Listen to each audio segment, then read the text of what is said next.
So basically तुम लोगों का एक बहुत ही एक क्वेश्चन है कि लाइक एंट्रेंस एग्जाम जो रशिया का होता है वो कैसा होगा, क्या क्वेश्चंस पूछे जाएंगे एंड कैसा क्या एंट्रेंस एग्जाम बेसिकली होगा, क्या सब्जेक्ट्स आएंगे, किस यूनिवर्सिटी का एंट्रेंस एग्जाम फॉर्मेलिटी होता है, किसका एक्चुअल में पास हो सकते हैं, किस मतलब रशिया के यूनिवर्सिटीज के एंट्रेंस एग्जाम का लेवल क्या होगा। तो इन सारे टॉपिक्स के बारे में आज हम बात करने वाले हैं।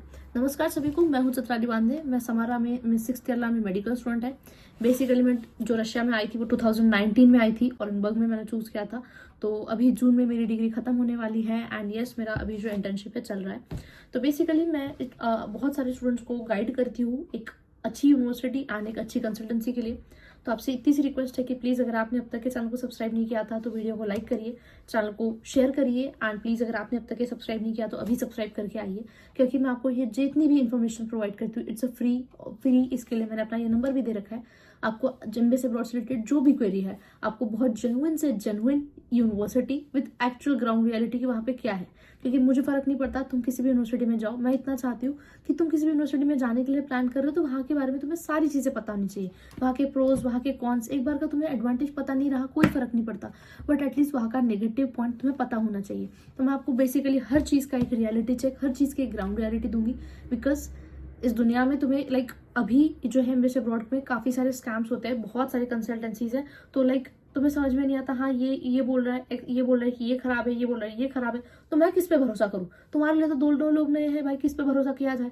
तो इसीलिए बेसिकली एक बैरियर तोड़ के मैं तुम्हारे सामने एक ग्राउंड रियलिटी रखूंगी कि हाँ ये चीजें हैं, ये इंसान सच में जेन्युइन है, ये नहीं है, जो भी चीजें हैं ये चीजें मैं कभी भी पब्लिकली, ना तो मैं कभी किसी यूनिवर्सिटी को डिफेम करती हूँ ना ही किसी कंसल्टेंसी को, बिकॉज मैं चाहता हूँ कि तुम्हारे 4 पैसे बचे, क्योंकि मेरे साथ जो गलत हुआ, मैंने गलत कंसल्टेंसी चूज करने की वजह से जो मेरे साथ चीजें दिक्कतें हुई वो चीजें आपके साथ ना हो। बस इतनी बात है, इसलिए आपको बोलूंगी सब्सक्राइब कर दो। बाकी आज के भी टॉपिक में मैं आपको बताने वाली हूँ कि रशिया की यूनिवर्सिटी के एंट्रेंस एग्जाम्स के बारे में। तो पहले मैं जब 2019 में ऑरेनबर्ग में गई थी, 23 अक्टूबर 2019 को मैंने अपनी जर्नी एमबीबीएस की स्टार्ट करी थी एंड मैं ऑरेनबर्ग यूनिवर्सिटी में थी 4 साल तक के। 5th ईयर में मैंने समारा में ट्रांसफर लिया है, ठीक है। तो ऑरेनबर्ग में जब हम गए थे तो उस वक्त एंट्रेंस एग्जाम, रशिया की हर यूनिवर्सिटी का अपना खुद का एंट्रेंस एग्जाम होता ही है, ठीक है। ऐसा नहीं है, कोई भी यूनिवर्सिटी नहीं है जिसका एंट्रेंस एग्जाम नहीं होता होगा। हाँ, बहुत बार ऐसा होता है कि वहाँ पे काम करने वाले कंसल्टेंट्स, ऑफिशियल कॉन्ट्रैक्टर तुम्हारे बिहाफ पे एंट्रेंस एग्जाम देते हैं, तो तुम्हें उस चीज़ का इतना पता नहीं चलता। जब मैं ऑरेनबर्ग गई थी तो हम सबको ले जाया गया था, वहाँ पे हमारा एंट्रेंस एग्जाम हुआ था। कई सारी यूनिवर्सिटीज में एंट्रेंस एग्जाम ऑनलाइन होता है, कई सारी यूनिवर्सिटीज में ऑफलाइन होता है। अब किस यूनिवर्सिटी में ऑनलाइन होता है, और अगर मान लो बहुत बच्चों का फिर ये सवाल होगा कि मैं वहाँ पे जाने के बाद अगर एंट्रेंस एग्जाम दिया, ऑफलाइन एंट्रेंस एग्जाम हुआ और उस एंट्रेंस एग्जाम मेरा क्लियर नहीं हुआ, मैं फेल हो जाऊंगा तो फिर मेरा पैसा वेस्ट हो जाएगा। तो क्या ऐसा होता है क्या? ये सारी यूनिवर्सिटीज के ये सारी चीजें मैं आपको बताऊंगी। सबसे पहले बात करते हैं ऑरेनबर्ग यूनिवर्सिटी के बारे में, क्योंकि मैं वहाँ पे थी 4 साल तक की। तो ऑरेनबर्ग यूनिवर्सिटी में एंट्रेंस एग्जाम होता है, वहाँ जाने के बाद होता है, वहाँ पे कोई फेल नहीं होता। Almost it's like kind of a formality, सब लोग क्लियर कर लेते हैं। एक भी बच्चे ने आज तक ऑरेनबर्ग का एंट्रेंस एग्जाम फेल नहीं करा है।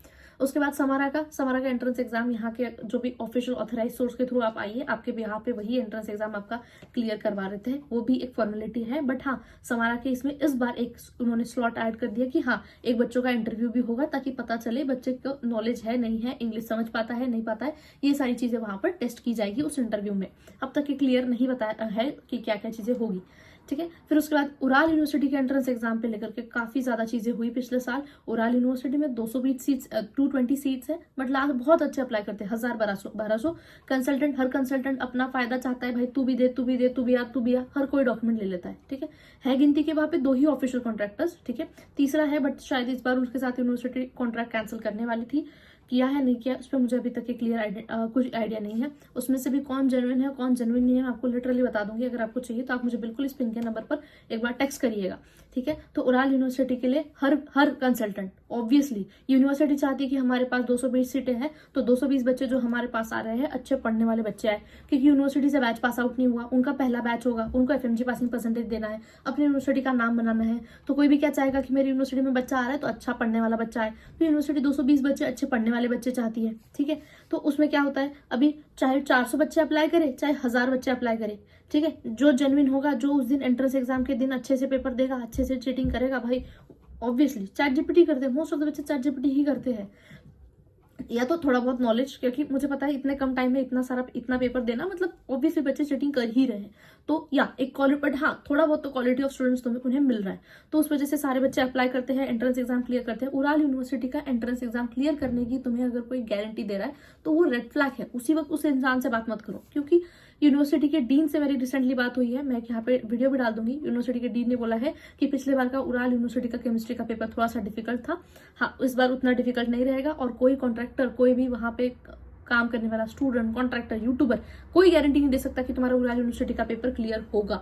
एंड बिना पेपर क्लियर करे उस यूनिवर्सिटी में तुम्हारा एडमिशन नहीं हो सकता। उस यूनिवर्सिटी में क्या, अगर रशिया की किसी भी यूनिवर्सिटी में एंट्रेंस एग्जाम होता है तो आपका उस यूनिवर्सिटी का entrance exam until unless clear ना हो जाए आप उस यूनिवर्सिटी में एडमिशन नहीं लेंगे।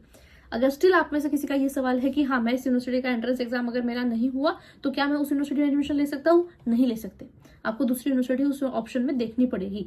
जैसे आपका बजट अगर 20 लाख रुपए, 20 लाख में तुम्हारे पास जैसे 3 से 4 यूनिवर्सिटीज है, उन 3-4 यूनिवर्सिटीज में अप्लाई करके रखो। मैं आपको बता दूंगी 10,000 में आप 2 से 3 यूनिवर्सिटी में रजिस्ट्रेशन करके रख सकते हैं, कैसे करना है, कौन जेन्युइन है। एंड होता है तो 2-3 यूनिवर्सिटी में बैकअप में रखो, तुम्हारा पैसा नहीं जा रहा है ना, उतने पैसे में तुम्हारा 2-3 चीजें तुमको और मिल रही तो ले लो, ठीक है। सबसे पहली बात तो सबको स्कॉलरशिप के लिए रजिस्ट्रेशन करना है, बिकॉज स्कॉलरशिप का जो एग्जाम है उसके लिए फ्री में रजिस्ट्रेशन हो रहा है, ठीक है। तो रजिस्ट्रेशन करो, इस नंबर पे बताओ, मैं आपको बताऊंगी कौन सच में एक्चुअल में जेन्युइन स्कॉलरशिप का एग्जाम प्रोवाइड करवा रहा है। अदरवाइज ऐसी भी चीजें हैं कि आपको बोलेंगे $6,800 इस यूनिवर्सिटी की फी है, $300 की तुम्हें फी, $300 तुम्हें स्कॉलरशिप मिल गई, $6,000 फी है, और पता चला ऑरेंबर्ग यूनिवर्सिटी की फी $6,000 पर ईयर ही है, ठीक है। तो ये स्कैम में आपको नहीं पढ़ना है। मैं आपको बताऊंगी कि हाँ एक्चुअल में जेन्युइनली स्कॉलरशिप किसने पिछले साल दी थी और कौन एक्चुअल में देता है कौन नहीं। तो स्कॉलरशिप के लिए भी आपको इस नंबर पे टेक्स्ट करना है अभी। ये मत बोलना कि हाँ अभी तो मैं नहीं करूंगा, अभी तो मेरे पास मैं टाइम है, नीट में टाइम है, जून के बाद मैं देखूंगा, नीट के बाद देखूंगा। जून और नीट के बाद जून के पास तुम्हारे पास टाइम है, मेरे पास नहीं। मेरा एफएमजी का एग्जाम है जून के बाद, मेरे पास मेरी तरफ से टीम होगी जो आप लोगों को रिप्लाई करेगी। जून के बाद मैं आपको रिप्लाई नहीं कर पाऊंगी क्योंकि मेरा खुद का एफएमजी का एग्जाम है, एंड मैं एक बार ऑलरेडी फेलियर को फेस कर चुकी हूँ। अब मुझ में इतना दम नहीं कि मैं फिर से सुनूं कि भाई तेरे से तो एफएमजी नहीं निकला। बच्चों को तो बहुत बोलती थी, 4-5 लोग और वीडियो बनाएंगे, 10-12 लोग और ताने मारेंगे, तो मैं जून के बाद आप सभी को रिप्लाई नहीं कर पाऊंगी। इसलिए मैं तुम्हें बोला है कि अभी अब जितने भी लोग हैं अभी सभी के सभी रुकेंगे, टेक्स्ट करके आओ और पूछो, तुम्हारा जो भी क्वेरी है लिखो, ताकि मैं तुम्हें, अगर तुम्हें किसी यूनिवर्सिटी के एंट्रेंस एग्जाम के क्वेश्चंस एंड सैंपल पेपर्स भी चाहिए हो तो मैं आपको लास्ट ईयर के यूनिवर्सिटी के question paper and sample paper भी भेजूंगी। तो इस नंबर पे एक बार टेक्स्ट करके लिखना उराल यूनिवर्सिटी सैंपल पेपर, मैं आपको लास्ट ईयर के सैंपल पेपर और एक्चुअल यूनिवर्सिटी के जो मेरे पास एसएस स्क्रीनशॉट्स है वो भी भेज दूंगी। किसी भी यूनिवर्सिटी के लिए मैंने आपको उराल के बारे में बताया, केमिस्ट्री, बायोलॉजी, इंग्लिश 3 स्टेप में 3 दिन अल्टरनेट डेज पे एग्जाम होता है। केमिस्ट्री पास करोगे तब बायो देने मिलेगा, बायो पास करोगे तब इंग्लिश देने को मिलेगा। पिछली बार 1200 के करीब करीब बच्चों ने अप्लाई किया था 220 सीटों के लिए, इस बार कम से कम 1500 तो आराम से करेंगे ही करेंगे, ठीक है। ये चीजें हैं, प्लीज उसके लिए भी जेन्युइन कंसल्टेंट को चुने। तुम्हारे पास 2 ऑप्शन है, एक का ओटीसी $1300 है, ठीक है, दूसरे का ओटीसी 1300 या $1200 कुछ है, दूसरे का जो ओटीसी है वो $700 है। सेम बता दूंगी, किरोव यूनिवर्सिटी के लिए भी एंट्रेंस एग्जाम होता है, सेम उस यूनिवर्सिटी के लिए भी एक 2-4 कॉन्ट्रैक्टर्स है, जिसमें से एक का ओटीसी $1200 है, एक का 1500 है, एक का $500 ओटीसी है, ठीक है। तो मैं आपको बता दूंगी कौन सबसे कम में तुम्हारा एडमिशन करवा के देगा। आपको बस इस पिन के नंबर पर एक बार टेक्स्ट करना है, जो कि मैं आपको जो भी बता रही हूँ फ्री में बता रही हूँ। उसके बदले में मैं बस इतना चाहती हूँ कि आप अभी वीडियो को लाइक करेंगे एंड चैनल को अभी सब्सक्राइब करेंगे, ठीक है। इसके बाद एक नई अपडेट मैं आपको दूंगी, मैंने एक एमबीएस अब्रॉड के लिए नीट 2025 के लिए एक कम्युनिटी बनाई है, जहाँ पे आप उस कम्युनिटी को ज्वाइन करिए। वहां पे आपको ऐसे बच्चे के साथ आपको ऐसे बच्चे गाइड करेंगे जो खुद अभी गवर्नमेंट यूनिवर्सिटीज में पढ़ रहे हैं, तो वो आपको आपके हिसाब से एक टाइम टेबल कस्टमाइज करके देंगे कि हाँ कैसे क्या पढ़ना है, अभी आप अपना स्कोर कैसे बढ़ाए, केमिस्ट्री में तुम्हें अब क्या करना है, बायो में क्या करना है, फिजिक्स में कैसे बढ़ना है, धीरे धीरे आपका उससे स्कोर बढ़ेगा बचे हुए दिनों में, ठीक है। बैक टू द टॉपिक, तो हम बात कर रहे थे एंट्रेंस एग्जाम के बारे में। मैंने तुम्हें बताया उराल यूनिवर्सिटी का एंट्रेंस एग्जाम ऐसा होता है, केमिस्ट्री पास करोगे तभी बायो देने मिलेगा, बायो पास करोगे तब इंग्लिश देने को मिलेगा। सीरीज चेंज हो सकती है, ठीक है। पिछले साल भी मैंने बहुत बार बच्चों को बहुत सारे एंट्रेंस एग्जाम में हेल्प करा था। तो कुबान यूनिवर्सिटी का एंट्रेंस एग्जाम अगेन वहाँ पे काम करने वाले कॉन्ट्रैक्टर्स देते हैं, आपको थोड़ा बहुत करना पड़ता है। कुछ बच्चों को पिछले साल फिर से देना पड़ा था क्योंकि सारे बच्चे क्वालिफाई हो गए थे, तो उसमें उनको कुछ शक हुआ था, तो हाँ यूनिवर्सिटी के फिर कुछ बच्चों को एंट्रेंस एग्जाम फिर से देना पड़ा। Kazan state and Kazan federal, Kazan state का भी एंट्रेंस एग्जाम थोड़ा सा एक अच्छे खासे लेवल पे होता है, उतना आसान भी नहीं है।